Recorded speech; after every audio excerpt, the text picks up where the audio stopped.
اور لوگوں کے ذہن میں یہ بھی ہے کہ صرف ہند و پاک والے یہی ان سب چیزوں میں آگے ہیں. یہ ان کی بے وقوفی ہے، ان کی جہالت ہے کہ وہ دیکھ کر بھی سمجھنے سے قاصر ہیں. صرف ہند و پاک میں نہیں بلکہ آپ یورپ، امریکہ، آسٹریلیا، افریقہ، یہاں تک کہ رشیا، ہر جگہ پہ اللہ کے رسول صلی اللہ علیہ وسلم کی یاد منانے والے موجود ہیں، اور بالخصوص ان راتوں میں شان و شوکت کے ساتھ منایا جاتا ہے. کیا مطلب ہوا؟ ہر جگہ سنی مسلمان خوشی میں اللہ کے رسول صلی اللہ علیہ وسلم کا تذکرہ کرتا ہے. اور یہ وہ رات ہے کہ جیسا کہ اعلیٰ حضرت امام اہل سنت نے بھی قصیدہ معراجیہ میں فرمایا، بہار ہیں شادیاں مبارک، چمن کو آبادیاں مبارک، ملک فلک اپنی اپنی لے میں یہ گھرانا دل کا بولتے تھے، وہاں فلک پر یہاں زمین میں رچی تھی شادی مچی تھی دھومیں، ادھر سے انوار ہنستے آتے ادھر سے نفحات اٹھ رہے تھے. سبحان اللہ. مختصر یہ کہ صرف انسان نہیں، فرشتے بھی خوشیاں مناتے. سبحان اللہ سبحان اللہ. اب ظاہر ہے جہاں فرشتے خوشی منائے وہاں شیطان کو تکلیف ضرور ہوتی ہے، اور فرشتوں کی اقتداء میں سنی مسلمان خوشیاں مناتا ہے تو شیطان کے پیروکاروں کو بھی بہت تکلیف پہنچتی ہے. ایسی تکلیف پہنچتی ہے کہ آج کے اس میڈیا کے دور میں اب تک، ابھی بھی مجھے میسج آ رہے تھے، اب تک یہی میسیجز کہ معراج کی رات کی خصوصیت کچھ بھی نہیں، this is just a mere incident.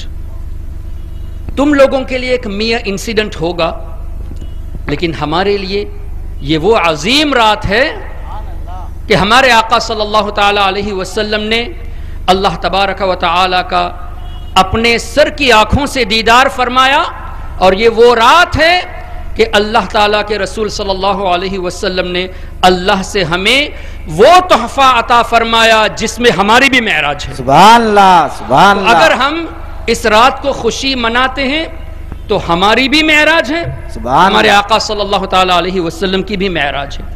لیکن کچھ لوگوں کو بہت تکلیف ہوتی ہے. یہ بدعت، اس طرح محفلیں کرنا بدعت. جو بھی احادیث وارد ہے معراج کے سلسلے میں وہ ضعیف، اور کچھ احادیثوں کے بارے میں موضوع، جبکہ ضعیف حدیث کا معنی سمجھنے سے بھی قاصر. اللہ تبارک و تعالی کے رسول صلی اللہ تعالی علیہ وسلم کا اس رات میں سفر فرمانا قرآن کریم سے ثابت، احادیث طیبہ سے ثابت، صحابہ کرام کے اقوال سے ثابت، تابعین سے بھی ثابت، تبع تابعین سے بھی ثابت. یہ میں اس لیے کہہ رہا ہوں کہ کچھ لوگ کہتے ہیں کہ کیا صحابہ نے تذکرہ کیا معراج کا، کیا تابعین نے تذکرہ کیا؟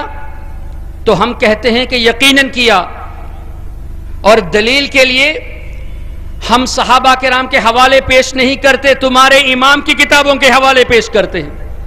سبحان اللہ سبحان اللہ. تمہارے امام حافظ ابن کثیر نے اپنی تفسیر ابن کثیر میں جو 700 ہجری کے ہیں، اپنی تفسیر ابن کثیر میں نبی کریم صلی اللہ تعالی علیہ وسلم کی مبارک معراج کا تذکرہ کیا. سبحان اللہ. اسی طرح حافظ ابن کثیر کے ٹیچر استاذ شیخ الاسلام، جس کو کہا جاتا ہے، یہ بے وقوف شیخ الاسلام کہتے ہیں، شیخ الاسلام ابن تیمیہ، اس نے بھی اپنی کتاب میں معراج کا تذکرہ کیا، رجب کے مہینے کا تذکرہ کیا. اس طرح ابن تیمیہ لکھتا ہے کہ امام احمد ابن حنبل رضی اللہ تعالیٰ عنہ فرماتے ہیں رجب کے تعلق سے جو احادیث وارد ہیں اگرچہ ضعیف ہوں، جب تک اس کا موضوع ہونا ثابت نہ ہو جائے اس پر عمل کیا جائے گا. کون کہتا ہے؟ تمہارے امام نے اس بات کو لکھا ہے. ابن تیمیہ نے اس کو تحریر کیا کہ جب تک واضح دلیل نہ مل جائے تب تک رد نہیں کیا جائے گا. تم معراج اور رجب کے مہینوں میں نوافل اور روزوں کے تعلق سے جو احادیث وارد ہیں اس کو موضوع اور ضعیف کہتے ہو. تمہارا امام اس پر عمل کرنے کے لیے کہہ رہا ہے. اب کیا پتا چلا تم نہ ہمارے امام کی سنتے ہو نہ تمہارے امام کی سنتے ہو, تم اپنے نفس کی پیروی کرتے ہو. اور مجھے امید رہتی ہے اعلیٰ حضرت کا کرم ہے, حضور تاج الشریعہ کا کرم ہے, ہمارے اکابرین کا ہم پر بہت بڑا فضل ہے الحمدللہ, کہ جہاں میں جاتا ہوں مجھے امید رہتی ہے اور یہ محسوس بھی کیا اور مشاہدہ بھی کیا کہ چپکے سے کچھ لوگ سننے والے رہتے ہیں. تو میں ان سے کہتا ہوں کہ اور زیادہ کان کھول کے میری بات سنو, اس لیے کہ ہم الحمدللہ ہمارے عقائد کو ہماری کتابوں سے ثابت صرف نہیں کرتے.